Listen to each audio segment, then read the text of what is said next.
السلام علیکم ورحمۃ اللہ وبرکاتہ۔ سامعین عزیز قرار، میں غلام مصطفیٰ اپنے چینل پیام اسلام سے آپ سے مخاطب۔ درس قرآن کے سلسلہ میں آج کا ہمارا سبق سورۃ آل عمران آیت نمبر 154 اور 155 پر مشتمل ہے۔ اعوذ باللہ من الشیطان الرجیم، بسم اللہ الرحمن الرحیم۔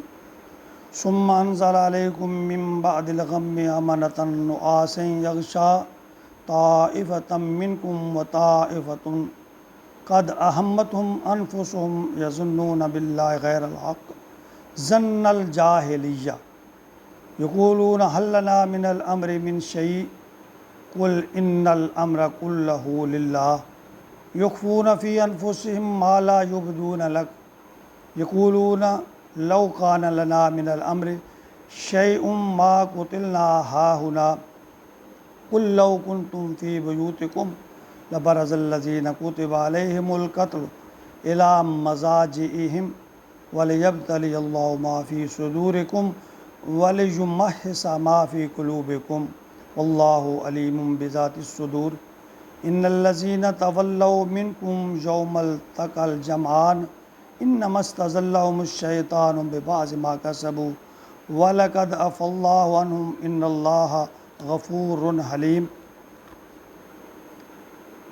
غزوہ احد کی یہ اضطراری جو کیفیت ہے، کچھ لوگ اس کو چھپاتے ہیں اور کچھ لوگ اس کو طعنہ اور تشنیع کا سبب بناتے ہیں، حالانکہ اللہ تعالیٰ فرماتے ہیں کہ اللہ حق بات کہنے سے نہیں شرماتا۔ تو اللہ رب العزت نے یہاں ان آیت مبارکہ میں اس ساری بات کا نقشہ کھینچا اور آخر میں فرمایا کہ میں نے ان کو معاف کر دیا۔ فرمایا ثم انزل علیکم من بعد الغم امنہ، پھر اس غم کے بعد اللہ تعالیٰ نے تم پر اطمینان نازل فرما دیا۔ نعاسا یغشی طائفۃ منکم، تم میں سے ایک گروہ جو ہے اس پر نیند کا غلبہ طاری ہو گیا۔ اطمینان قلب گویا کہ اللہ تعالیٰ نے اس جنگ کی حالت میں ہی ڈال دیا۔ وطائفۃ قد اہمتهم انفسهم، اور ایک گروہ ایسا تھا جنہیں اپنی جانوں کی پڑی ہوئی تھی۔ یظنون باللہ غیر الحق، وہ اللہ کے بارے میں ناحق ظن الجاہل، جہالت والا گمان کر رہے تھے۔ یقولون هل لنا من الامر، وہ کہہ رہے تھے کہ ہمارے لیے بھی اختیار میں کچھ حصہ نہیں، من الامر من شیء، یعنی غالباً وہ لوگ تھے جنہوں نے یہ مشورہ دیا تھا کہ مدینہ میں ہی رہ کر محصور ہو کر جنگ لڑی جائے۔ تو اب وہ ان کے دل میں یہ خیال پیدا ہو رہا تھا کہ ہماری تو بات نہیں مانے گی، ہمیں تو کوئی اہمیت نہیں دی گئی، ہماری رائے کو مقدم نہیں کیا گیا، مانا گیا۔ فرمایا قل ان الامر کلہ للہ، کہہ دیجئے کہ سارا معاملہ اللہ کے اختیار میں۔ اللہ فرماتے ہیں تم ان باتوں کو پیشمان نہ ہو، یہ سارا معاملہ جو ہے یہ سب اللہ کے اختیار میں ہے۔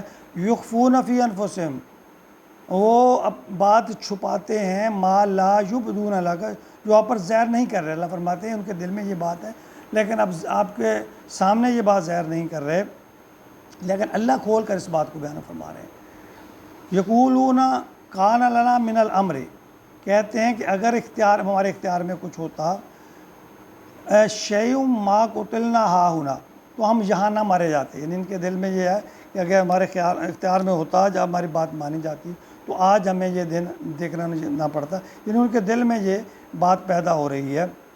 قل لو کنتم فی بیوتکم، ان سے کہیے کہ اگر تم سب کے سب اپنے گھروں میں بھی ہوتے، لبرز الذین کتب علیہم القتل الی مضاجعہم، تب بھی جن لوگوں کا قتل ہونا اللہ تعالیٰ نے ان کے مقدر میں لکھ دیا نا، وہ اپنی قتل گاہوں میں پہنچ جاتے۔ یعنی اس کو کہتے ہیں تقدیر۔ اللہ فرماتے ہیں جن کی تقدیر میں میں نے قتل ہونا یا کسی مصیبت کو جھیلنا کہ جس کی مقدر میں لکھ دیا ہے، یہ اللہ کی مشیت ہے جو اللہ نے طے کی ہے کہ کچھ لوگوں کو اللہ تعالیٰ نے شہادت کی خلعت پہنانی تھی۔ تو اس کے لیے بھی اللہ تعالیٰ کے فیصلے، اس کی تدبیریں وہی جانتا ہے۔ وَلِيَبْتَلِيَ اللَّهُ مَا فِي صُدُورِكُمْ، اور یہ اس لیے تھا کہ اللہ اسے آزما لے جو کچھ تمہارے سینوں میں ہے۔ نئے مسلمان تھے، ابھی ایمان پختہ نہیں ہوا تھا، تو یہ سب باتیں پیدا ہو جانا کوئی اتنی بڑی بات نہیں تھی۔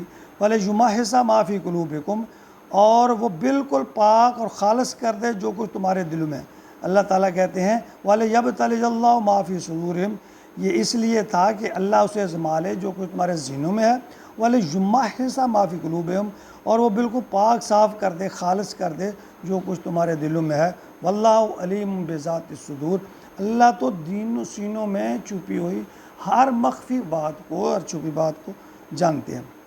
ان الذین تولوا، تم میں سے وہ لوگ جو میدان جنگ میں چلے گئے پھر گئے، منکم یوم التقى الجمعان، اس دن جب دو گروہ اس کے مقابلے ہیں۔ کچھ لوگ اس کا یہ عبداللہ بن ابی کے بارے میں بھی ہو سکتا ہے کہ وہ میدان چھوڑ کر چلا گیا تھا، یا اچانک حملے کے بعد جنگ کی شدت میں گھبرا کر کچھ لوگ جان بچانے کے لیے ادھر ادھر وقتی طور پر جو بھاگ دوڑ ہوئی تو احد پر چڑھ گئے کچھ، اور کچھ اس سے ذرا آگے بڑھ کر بھی میدان سے باہر بھی چلے گئے۔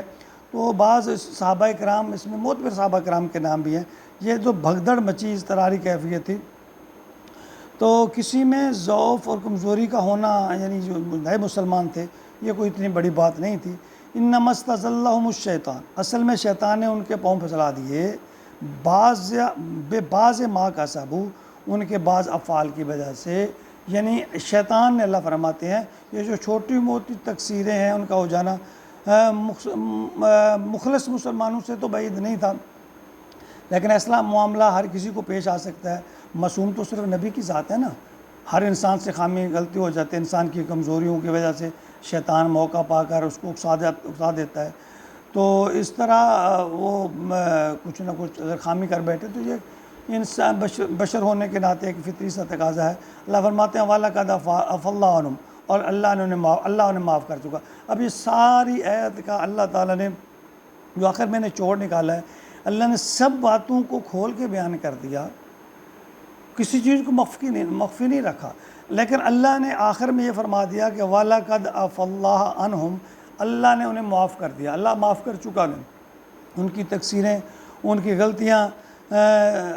اب بعض جو لوگ ہیں اس بات کو اچھالتے ہیں کہ بعض صحابہ کرام پر تنقید بھی کرتے ہیں کہ وہ میدان جنگ جو ہے اس کو چھوڑ کر بھاگے، لیکن وہ یہ بھول جاتے ہیں کہ اللہ تعالیٰ نے یہاں واضح طور پر فرما دیا کہ جو ان پہ غلطی ہوئی، جو بھی ہوا، اللہ تعالیٰ نے اس کو معاف کر دیا۔